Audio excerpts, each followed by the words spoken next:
Hello and welcome back to a quick Sega News Bits Live. It's been a while since I've done one of these, and I just wanted to get back into it, start doing these a little more frequently. The website, segabits.com, it's alive and well. It's been alive and well for over 15 years now, but I think thanks to our dedicated writing team, and I'm going to call out some names right now. Corey Maru, who's been with us since almost the beginning, I think even before the site existed. He's been doing a great job posting a lot of the news stories from Sega.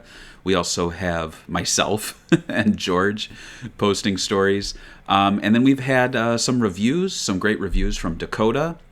And we've had some articles from Big Elk, who is one of our newer contributors, and he does a lot of focus on the indie scene. And then I also have to give a shout out to Grant and the Sonic Weekly team, Bo and David. They are new to the site, but not new to the Sonic community. I've known David for several years, and I'm just so proud of the site. Let's show the site. Let's take a look at segabits.com, the number one Sega news site. So let's take a look at what's been going on.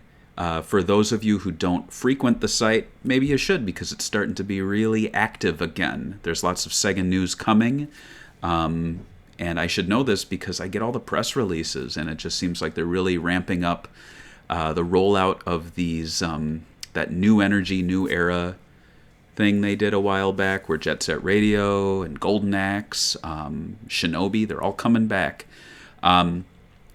But one of the big news stories, well, I'll just touch on this very briefly first. Yakuza 0 Director's Cut coming to the Switch 2. I don't know what your feelings are about the price of the Switch 2 or the games or the way they're putting data on the cards. But what I do know is that it's very cool that Yakuza 0, the game that really revitalized the franchise in the West after Yakuza 5 went digital only, and ended up selling quite well to the point where Sega was like, all right, let's actually put some effort into this. And I remember when Yakuza 0 came out, it was like, wow, they're doing not only physical releases of Yakuza, but they did like a collector's box that came with a business card holder, if I'm remembering correctly, the business edition. But yeah, you can check out our site. We have trailers for the theme song, Bubble, as well as a listing of all the English voice actors. Of course, it's going to have Japanese as well, but they have a whole English dub now, and I do believe the lip sync even matches up, which is very cool. But the big news, and the reason why I wanted to jump on, is that Ecco the Dolphin and Ecco the Tides of Time, which was the sequel, are going to be receiving remasters from the creator of Ecco the Dolphin, as well as a new game in the series. And I call it a third game. I know there's been some brouhaha about that, but I'll get into why I think it is the third game. But Ed, and I always butcher his name, Annunziata, Ed Annunziata, revealed in a Xbox Wire blog post. It was for AAPI month. Almost buried within the article was this interview with him where he reveals that they are doing remasters of the first two Ecco games, as well as a new game.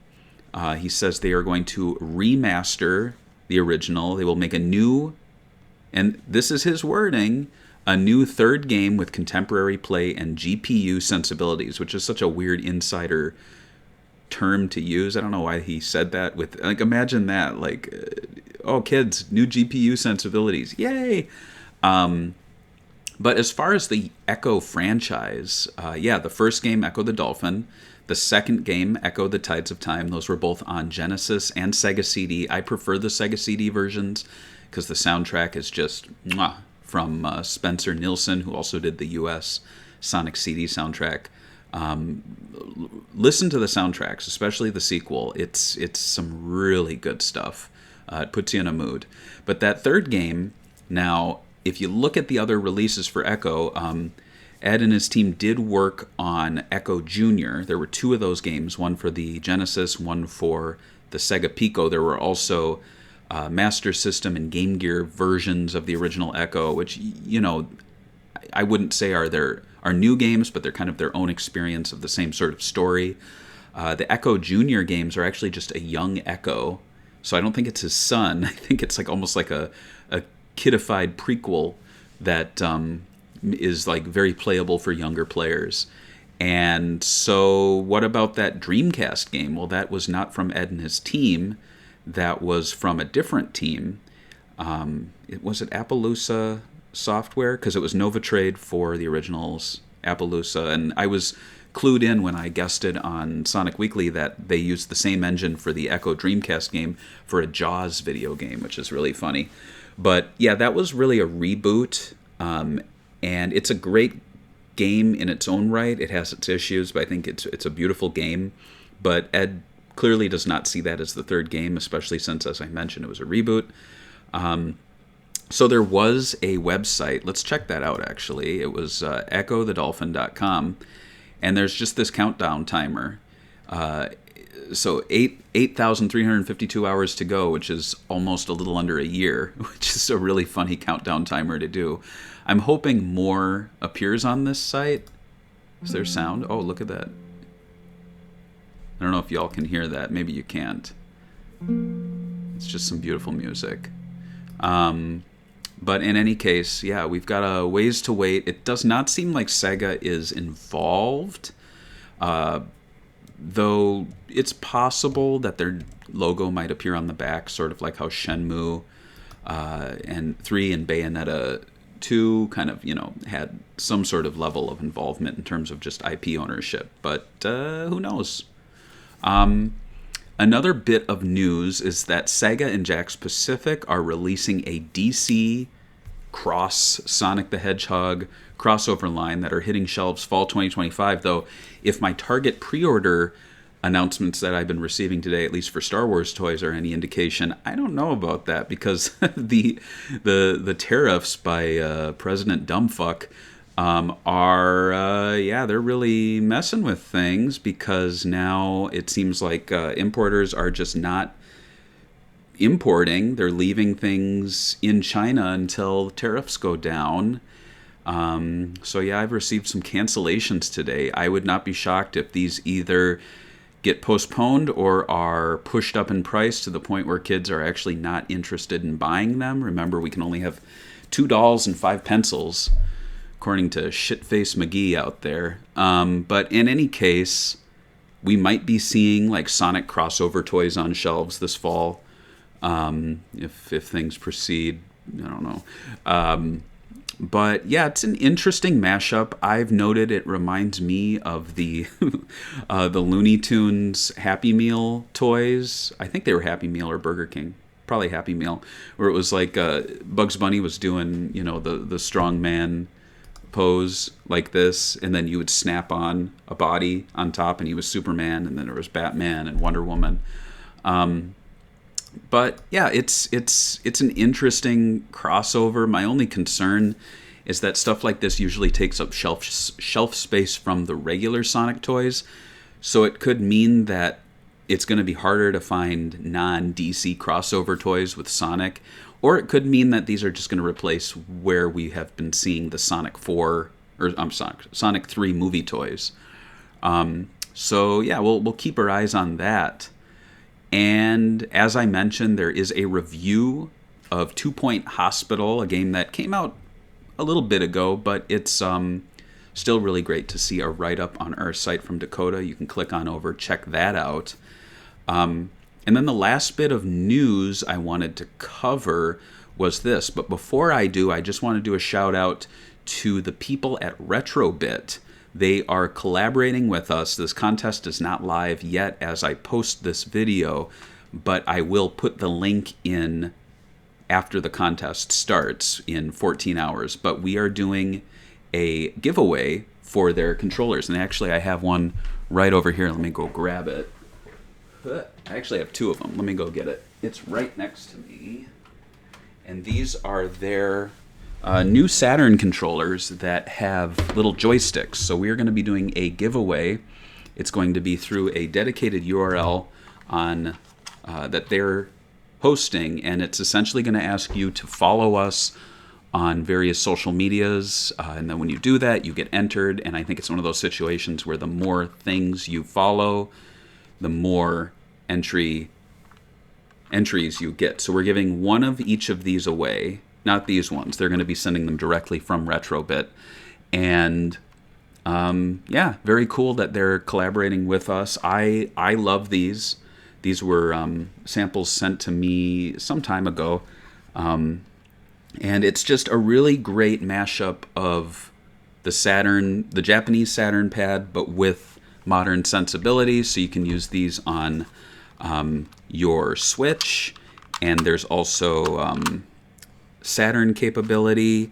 So yeah, really cool that they're collaborating with us again. That's going to be going live in about, I think, at midnight on May 10th. Saturday, May 10th at midnight, which I guess, yeah, early in the morning. So I'll update this video once that goes out. But I thought this was a cool bit of news. So thanks to the website, the GHZ, the Green Hill Zone, which I've used as a resource for many years when I was a young lad, they have a newly translated interview with Naoto Oshima, who actually went incognito under the name Big Island, as well as the CS1 General Manager Makoto Oshitani, and this was from December 91 of the magazine MD Fan. So this was just after Sonic 1 came out. Sonic 2 was still in development. And what's really interesting about it is that it gives you a little insight into the early development process of both Sonic 2 and Sonic CD. So here is the translated interview. I won't go through the whole thing, but what I thought was interesting is that they talk about feedback, and they mentioned that people were let down by the ending of Sonic 1, which was something I guess that was going around at the time. I've never felt let down by the ending of Sonic 1, but you can go on to Sonic Retro, search the development page for the original Sonic, and there are storyboards, and there is like a whole larger narrative of him and his band, the Sonic the Hedgehog band. There's like a bird that he like rides down, which is very the end of Sonic 2, of him falling from the sky. So I think internally Sonic Team had a much more epic ending to the game, and so I think the final product was disappointing to them. Though I'd be surprised if fans were disappointed in the ending, because it's a fine ending. Like, he returns to Green Hill Zone and, you know, jumps at the screen. Like, what's wrong with that? They also talk about the fact that they want to have a like system where like Sonic can throw things, which is strange, but you think back to Tails' adventures, and Tails did throw things in that game, so maybe that was a concept that they you know, considered and then moved over to that. And then there's also talk of making two games, one that is more to the Japanese sensibilities of Sonic and one that is more towards the American sensibilities. And that makes a lot of sense when you consider Sonic 2 was developed in America, Sonic CD was developed in Japan. Both games had much more epic endings, and both games kind of catered to different audiences. Sonic CD felt much more like I don't want to say a true sequel to Sonic 1, but it had a lot more of the Sonic 1 sensibilities in terms of gameplay and design and focus on platforming. No spin dash, but there was the super peel out. And Sonic 2 was much more, I don't want to say Western friendly, but it was developed in the West. So yeah, that's just a cool little article that's out there. And if I can toot my own horn, I did do a Sega Talk with George that is currently on our Patreon, but it's going out next week at the end of the week to the public. But if you want to support us on Patreon, even for $1, you can listen to that early. And it is a great 2-hour overview of Sega Joypolis, which I did visit during my trip to Japan. There's also a 3-part travel vlog that I put on our YouTube channel that you can check out, where I do 3 different things in Japan. I won't spoil what they are, but you can check that out. And then I was on the latest Sonic Weekly talking about the state of Sonic in Japan. So I am on my press tour following my trip to Japan, and then I became Pope. So now I got to go off to the Vatican and take care of all that. But in the meantime, it's just great to be back on here doing a Sega News Bits live. Yeah, I did pre-record this one, but I'll be in the comments talking to you all while it goes out. And yeah, I'll see you on the next Sega News Bits live sooner than later. I always say that, but I think I mean it this time. So, till next time, we'll see you next game. Bye.